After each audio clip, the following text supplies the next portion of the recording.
पहिल की ससुरार में सुतल रहब पिया के अकबार में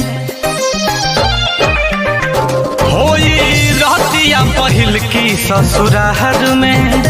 सुतल रहब पिया के अकबार में ओही रात दूर तुता हो जइबू हमसे ओही रात दूर तुता हो जइबू हमसे आई जब याद मुहवा फेरबू बलम से आई जब याद मुहवा फेरबू बलम से आई जब याद मुहवा फेरबू बलम से आई जब याद मुहवा फेरबू बलम से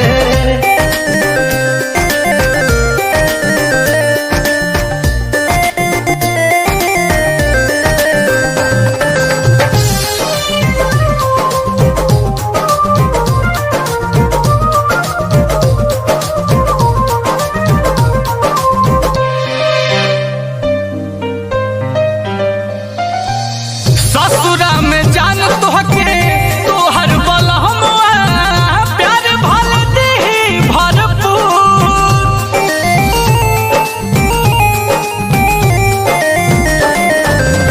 रास नहीं आई तहरा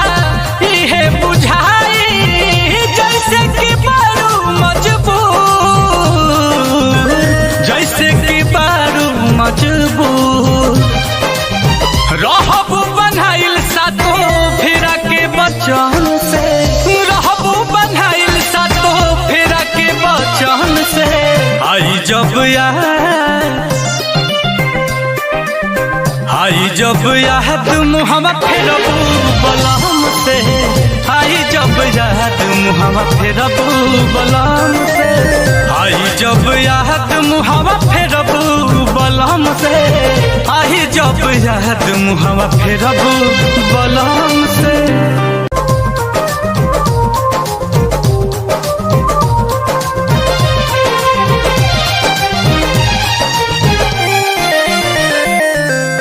सोचबू कि सोझे बानी धइल तू चाहबू रानी हमरा के भरिया कबार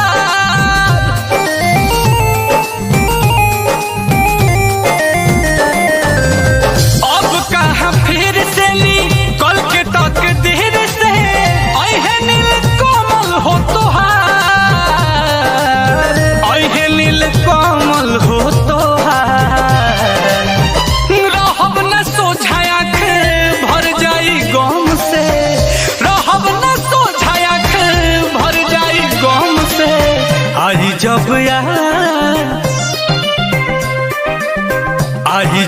याद मुहवा फेरबू बलम से आई जब याद मुहवा फेरबू बलम से आई जब याद मुहवा फेरबू बलम से आई जब याद मुहवा फेरबू बलम से।